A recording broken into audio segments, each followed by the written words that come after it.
l'ordre jusqu'ici. On a eu certains résultats hier. Donc on continue la compilation.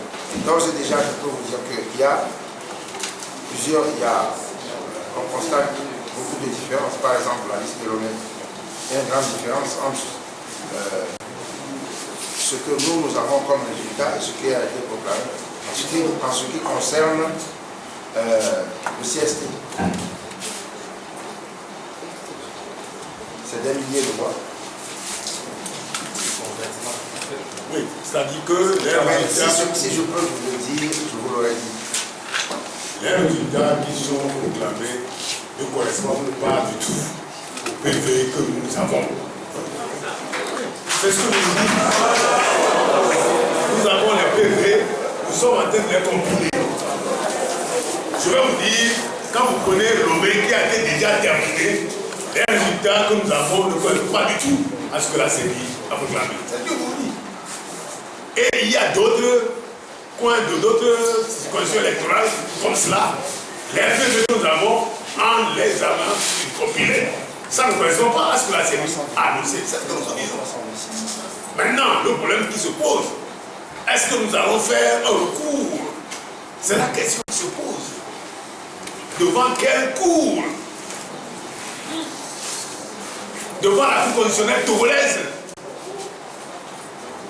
qui a invalidé les listes électorales alors qu'elle n'en a même pas le droit, qui a impunément invalidé les listes électorales, qui a impunément amputé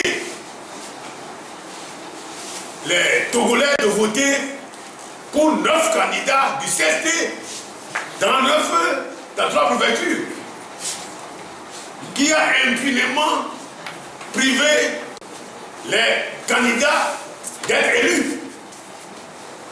Est-ce que c'est cette cour que nous allons saisir? La question se pose.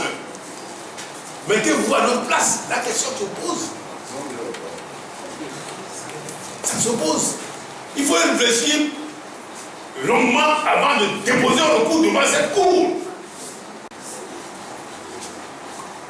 Je vous dis, une cour qui a déjà impunément renvoyé des députés de l'Assemblée et que la cour de justice de la CEDEAO a condamné. Donc la loi connaît les agissements. Est-ce que vous pensez que nous allons saisir cette cour? Est-ce que vous le pensez? Surtout dans le présent processus, la cour a fait preuve de forfaiture en invalidant des listes alors qu'elle n'a pas le droit d'invalider des listes. Elle peut invalider des candidats, mais elle n'a même pas le droit d'invalider des candidats dans les cas qui nous concernent. Puisqu'elle n'a le droit d'invalider que lorsque les candidats se trouvent dans un des cas d'inéligibilité prévus par la loi. Tel n'est pas le cas des candidats du CRT. Donc la Cour a fait preuve de forfaiture. Est-ce que nous allons la saisir cette Cour? C'est la question qui se pose. À ce jour, nous n'avons pas encore de réponse. Moi, j'ai déjà une réponse. J'ai déjà dit la dernière fois ici, en ce qui me concerne, je crois qu'il faut être attentif à ce qu'on dit. J'ai déjà dit qu'une cour qui m'a renvoyé de l'Assemblée nationale, je ne la saisirai pas. J'ai déjà dit ça ici. C'est pas quand nous disons les choses, il faut nous écouter. Il ne faut pas, reposer les questions, parce que j'ai déjà dit ça. Moi, je suis avocat.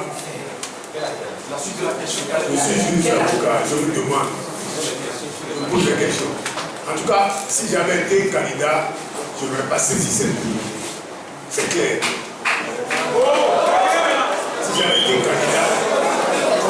Si j'avais été candidat battu dans ces conditions-là, moi je n'aurais pas saisi cette cour. C'est tout.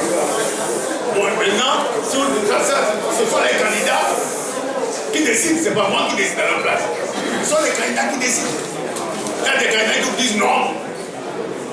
Les candidats vous disent non. Moi, je ne vais pas saisir cette cour si j'avais été candidat, c'est tout.